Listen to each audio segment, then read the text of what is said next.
আসসালামু আলাইকুম। তো আপনারা সবাই জানেন আমি গত কয়েকদিন আগে কোয়েল পাখি খাঁচা বানিয়েছি। আলহামদুলিল্লাহ আজকে কোয়েল পাখি সংগ্রহ করার জন্য আরকি আমরা বাইরে পড়ছিলাম। তো আজকে কোয়েল পাখি কিনতে যেয়ে যে এত হতাশা বা এত দুঃখের সম্মুখীন হতে হবে কখনো বুঝতে পারিনি। তো কি ঘটছিল আমাদের সাথে চলুন ভিডিওতে শেয়ার করি।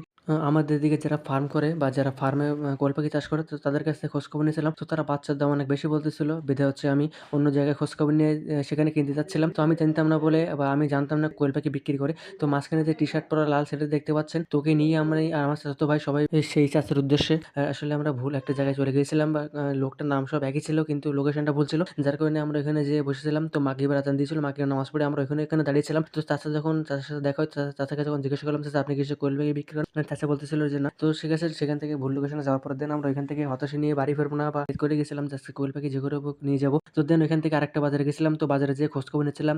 মানুষজনের সাথে কথাবার্তা বলে তো খোঁজখবর নিতে আলহামদুলিল্লাহ একজনের সাথে খুব পরিচিত হয়ে গেলাম। তো পরিচয় হওয়ার পরে এখান থেকে জানতে পারলাম চাচার বাড়ি ১০০-২০০ টা ১৮০ টা কোয়েল পাখি আছে। তো ১৮০ টা কোয়েল পাখির মধ্যেও ১২০ টির মধ্যে এবং ১৬০ টা মেয়ে পাখি ছিল। তো মেয়ে পাখি থাকার কারণে উনি কোয়েল পাখিগুলো বিক্রি করবেন না। এখন বিক্রি করবেন না তো এখন কি করব? যেহেতু নিয়ত করেছে কোয়েল পাখি নিয়ে বাসায় ফিরবো।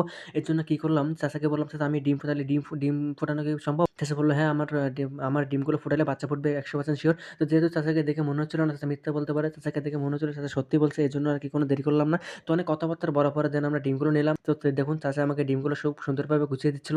চাচা দেখতেছিল যে কোনটা ফাটা আছে, ফাটাগুলো আমাকে দিবে না। এর জন্য ভালোভাবে যেহেতু বাচ্চা ফোটাবো এর জন্য ভালোগুলো আমাকে বেছে দিচ্ছিল। আমিও সেভাবে বেছে নিচ্ছিলাম। তো আলহামদুলিল্লাহ চাচার সাথে অনেক ভালো একটা সম্পর্ক তৈরি হয়ে গিয়েছিল। সে জন্য কথাবার্তা বললাম।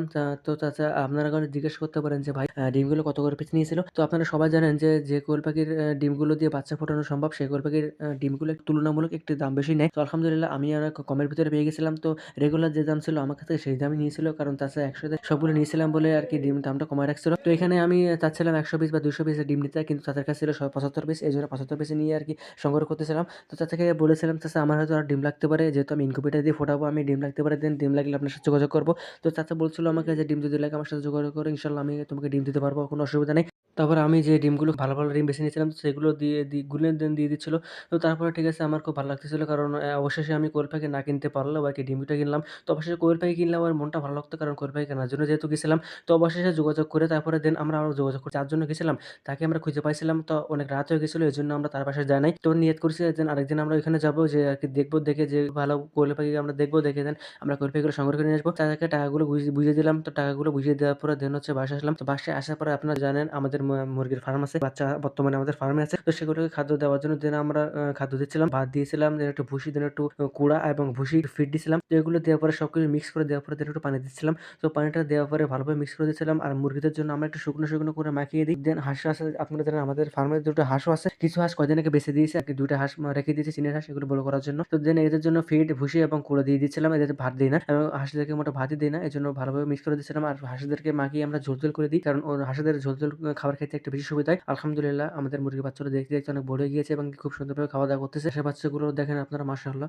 অবশ্যই না রেখে কেউ যাবেন না। তো তারপরে আমি ইনকিউবেটরের দিকে আসলাম। ইনকিউবেটরে আমাদের কয়েকটা ডিম বসায় দেওয়া আছে আর বাকি ডিমগুলো বাচ্চা ফুটছে।